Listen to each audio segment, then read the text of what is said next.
One, two, three, 4, 5, 6. Hey, welcome back. This is Bookham Dano and Peni. I'm Bookham Dano, Dan, and this is Cigar Talk.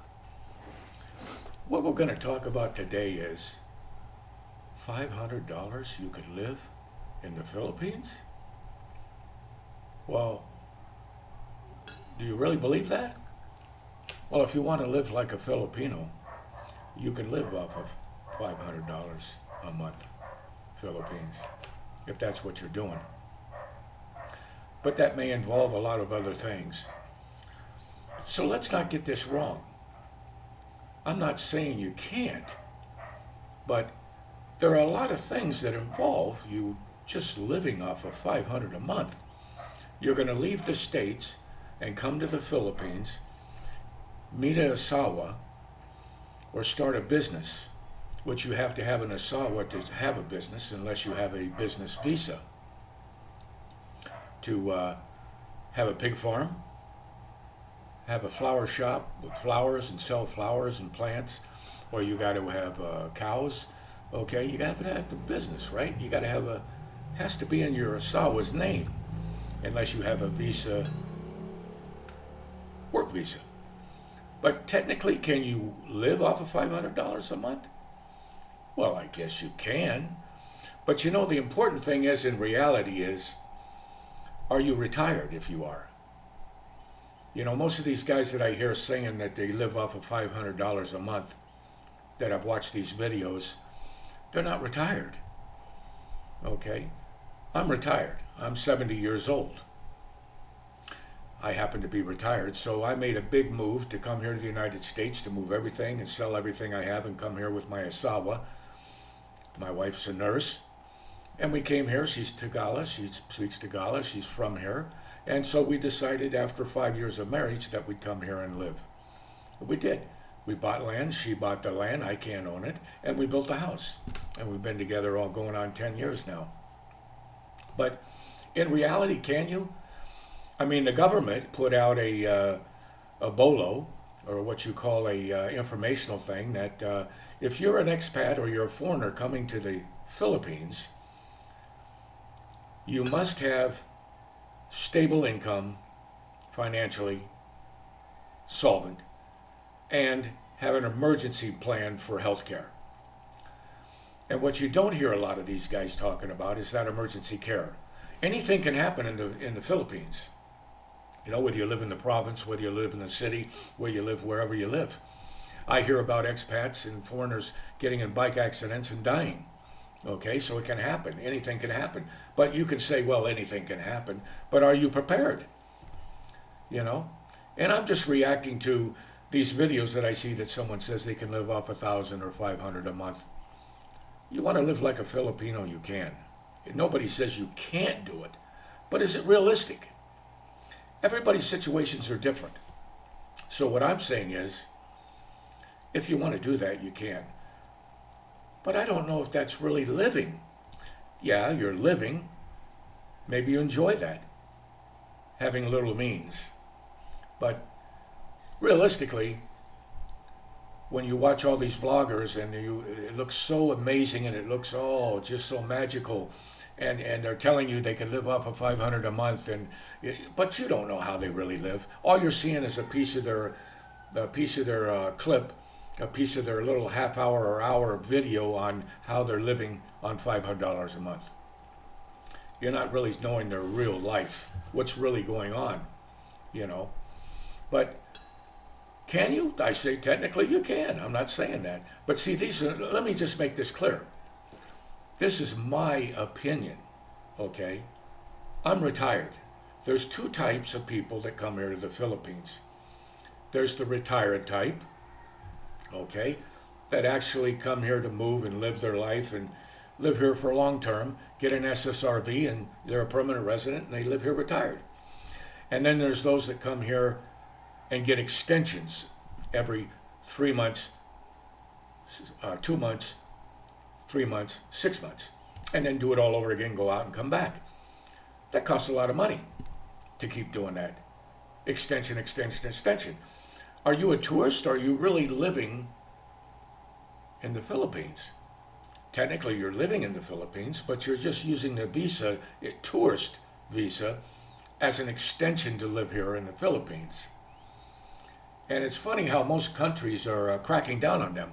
Thailand is cracking down on that. No more extension on tourists. Only one time. That's it.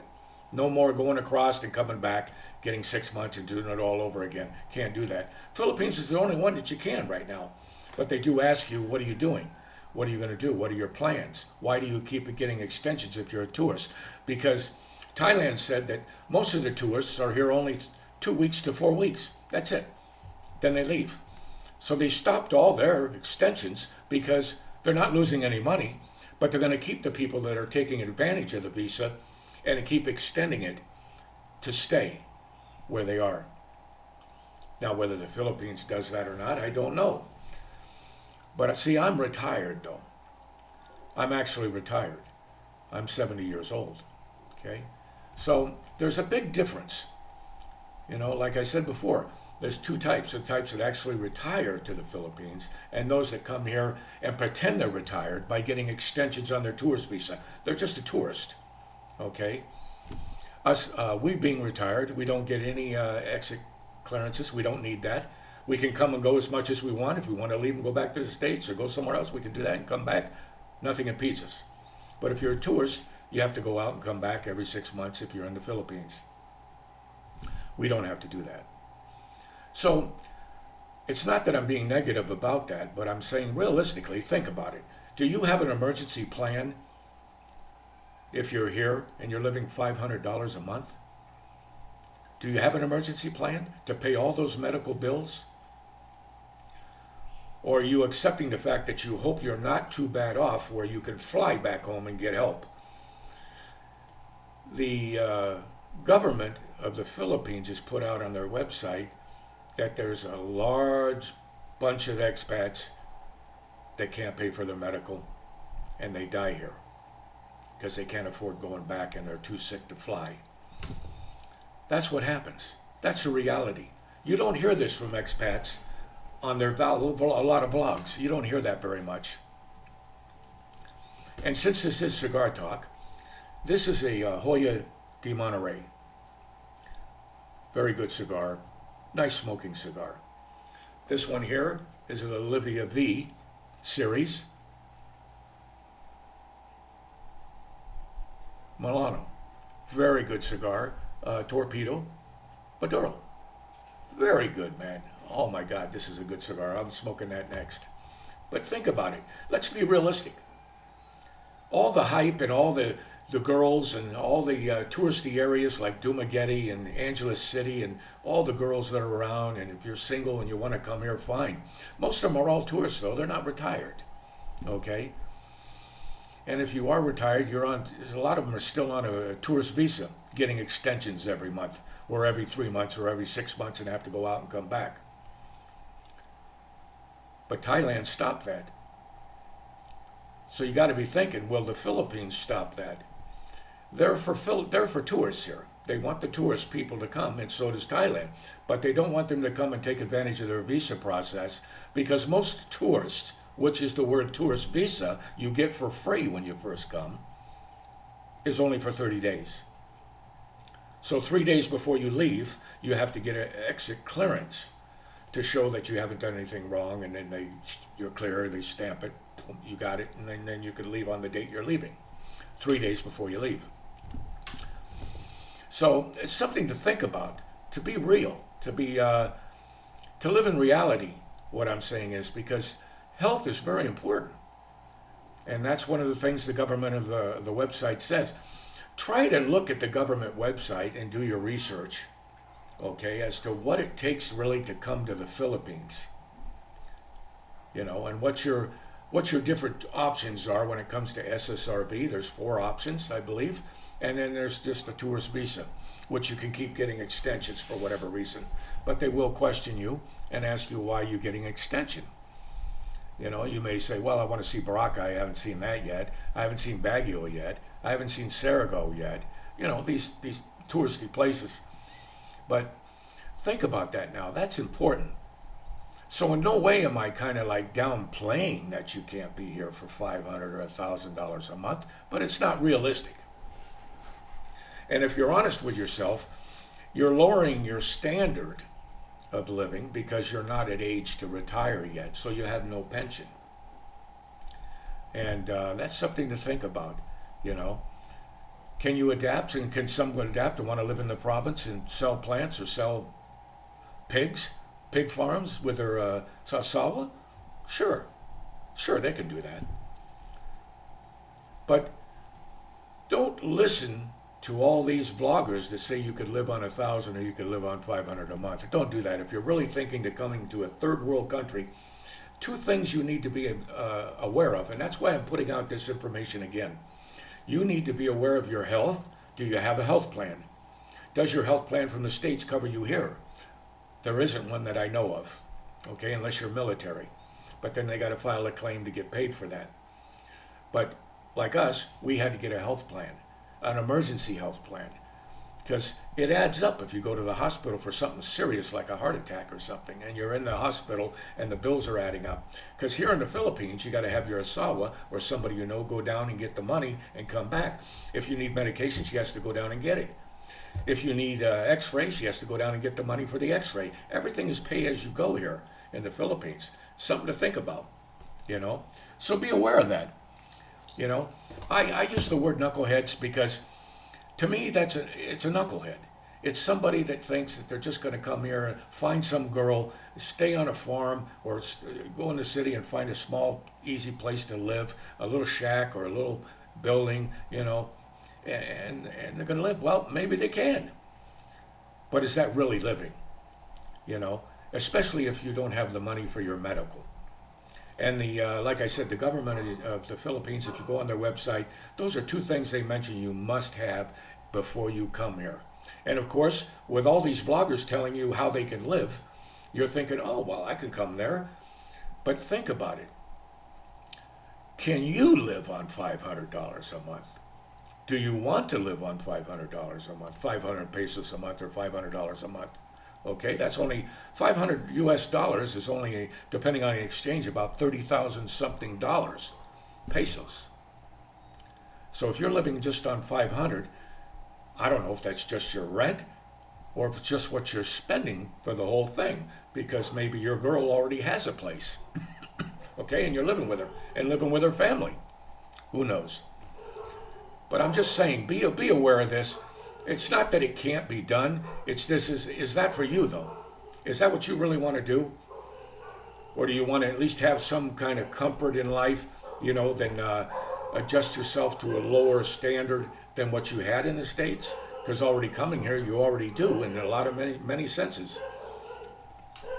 But think about that. Your health care has to be important. Anything can happen, and I've seen it. All these expats, they're online trying to get more money and doing these vlogs to make money because they need the money. Or otherwise they wouldn't monetize. I don't monetize.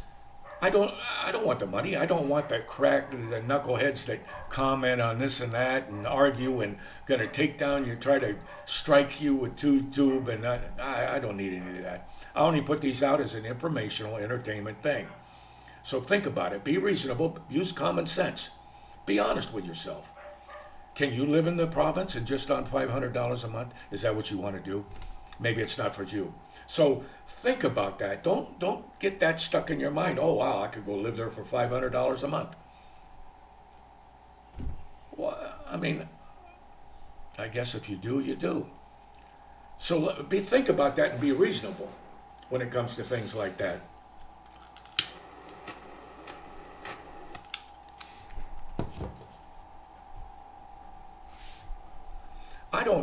I don't talk about other expats. I talk about the situations of other expats, but I don't name names. I just take what I hear about their experience and stuff. You know, I know so many that are online asking for help in medical. It's unbelievable.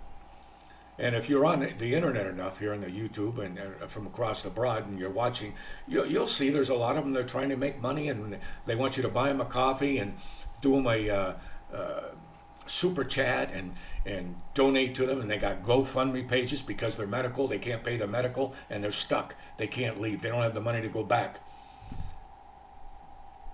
Think about that. That's important. That's not only important to you, and if you're a Sawa, if you have kids, but why not be prepared before you come? But YouTube makes it sound so great. All these bloggers make it sound so sensational that, oh, you can do this, you can do that on $500 or $1,000 a month. Don't get caught up in that mentality. Please, don't do that. Don't do that. Think about where you're going. Okay? If you don't have a choice to move anywhere you want, but somewhere where you could live only $500 a month, if that's what you want to do, that's a decision you're making.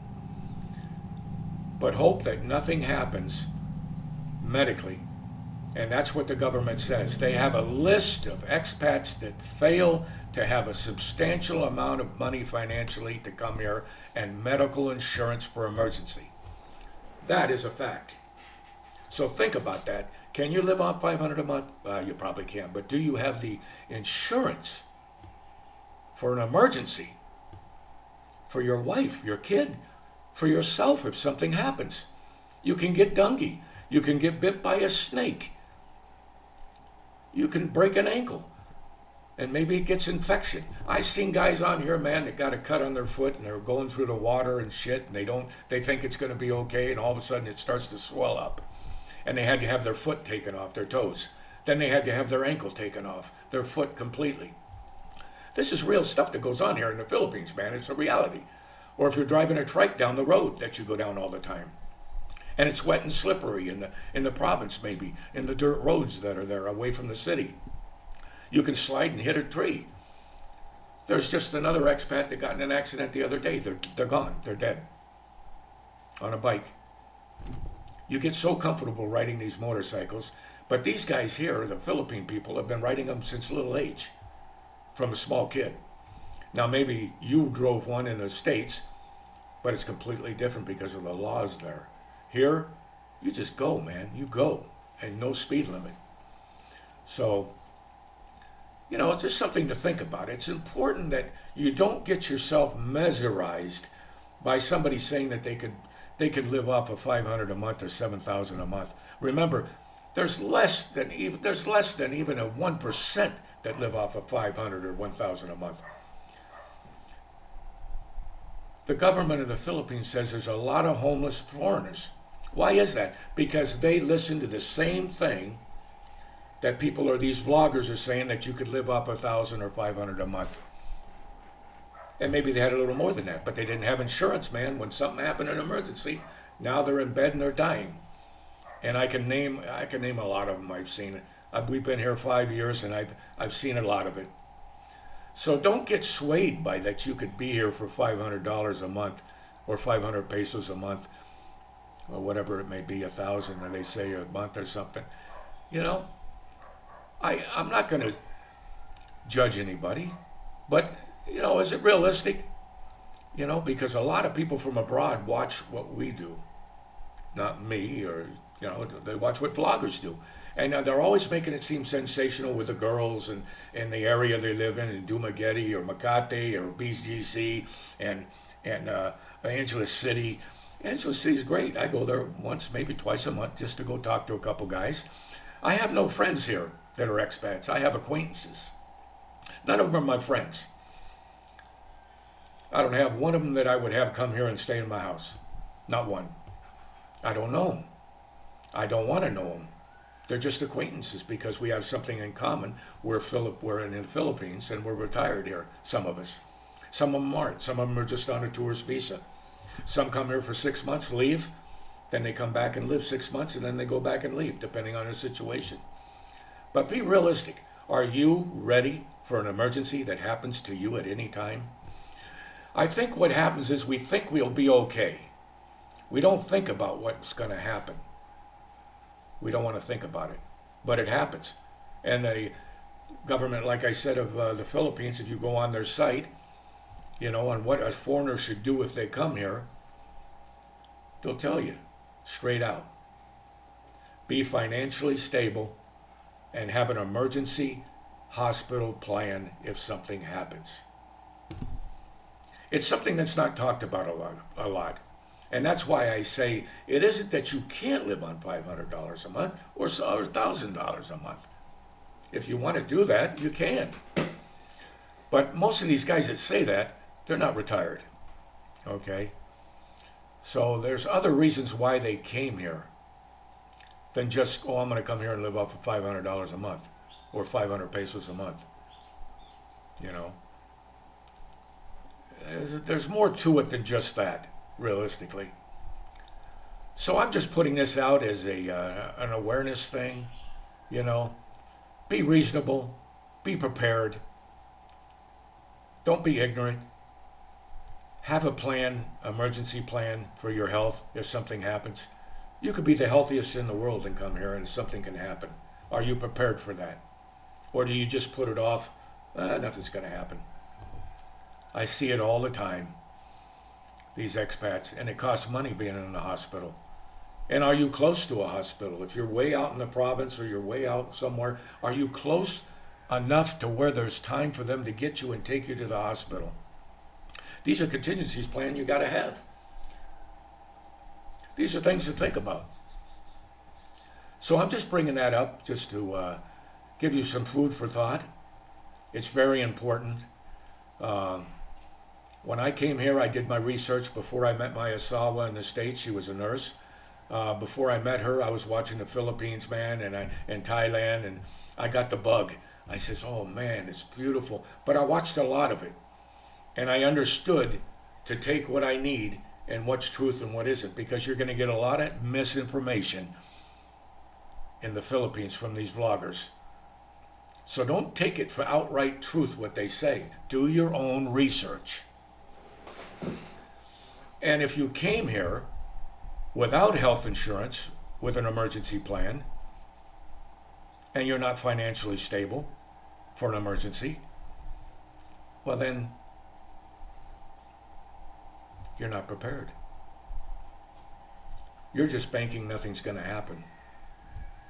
But I see it all the time here. You know, these expats in the hospital asking for money from other expats. I didn't come here to retire to bail out expats. I'm sorry. I didn't come here to retire to be in a community of expats who have their own life, that come here to do whatever they want, and they're not prepared. I'm sorry.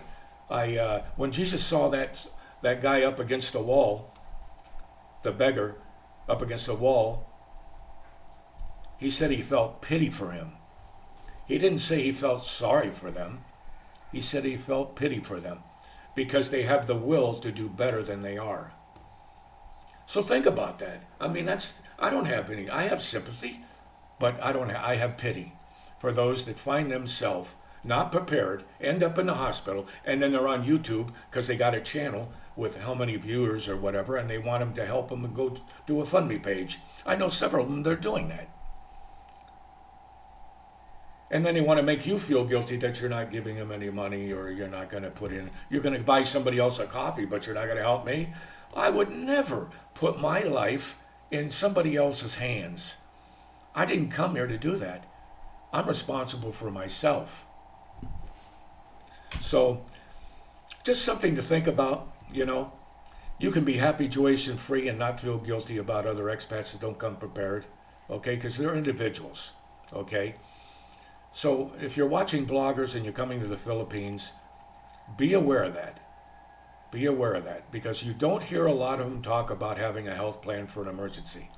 But all you have to do is go to the website, like I said, look up Philippines website on foreigners, what do they need when they come to the Philippines, and it will tell you outright. If you come to the Philippines, make sure you are financially stable and you have an emergency health care plan. If something goes wrong, you're able to pay your bill. There's so many in the Philippines that can't pay their bill, but you don't hear. You see a lot of it on there on the YouTube. They can't do it, so they're asking for help. So be aware of that. You know, it's sad that people do that. They come here knowing that they have a precondition or something, but they're not prepared if something happens and it gets worse, or something's added to that precondition that makes other things worse. That's not being responsible. There's so much other things going on of why you came here. Are you coming here to retire, or are you coming here to retire as a visa tourist? So are you really a tourist, or are you pretending that you're really living in the Philippines, but you're really not? You're a tourist, and you're a guest in the Philippines. So think about that. I just wanted to give my 2 cents, my opinion, and information on the real deal about coming to the Philippines. Your health is very important in the Philippines. And yes, I love the guys that go, anything can happen. Yeah, but are you prepared for that? And you don't have to go on the YouTube and ask for money and help because you can't pay your bill and you have a heart attack or something, or a stroke, and you don't have the money to get out of the hospital. That's the deal in the Philippines. You got to pay as you go.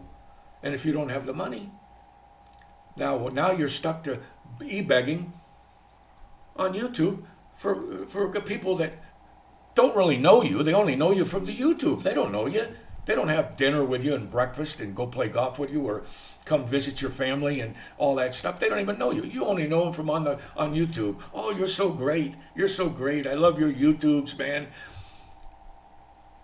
You know, it's sad. It really is sad. So that's just my little 2 cents about life in the Philippines. And can you live on $500 or $1,000? Technically, yeah, you can. But is it realistic? Are you prepared, emergency-wise, for an unfortunate circumstance? And that's what the government tells you before you come here. But a lot of people don't listen to it because it looks so awesome coming here. And the exchange of the dollar is so great. So you don't think about the real important things. Being financially stable enough to pay for situations that come about. And you don't have to be like all these other hundreds of expats that become homeless. And they have a list of them. Okay, they have a list of them. And end up in the hospital and can't pay their medical bill. And they're e-begging for these other expats to bail them out. Is that what I came here to retire for, is to bail out other expats that didn't prepare? That's not my problem. So I feel pity for them. I don't feel sorry for them. That's the bottom line. That's reality, guys. You know? But anyway, stay positive, smile, and use your common sense. And be happy, joyous, and free. And we'll talk to you guys later.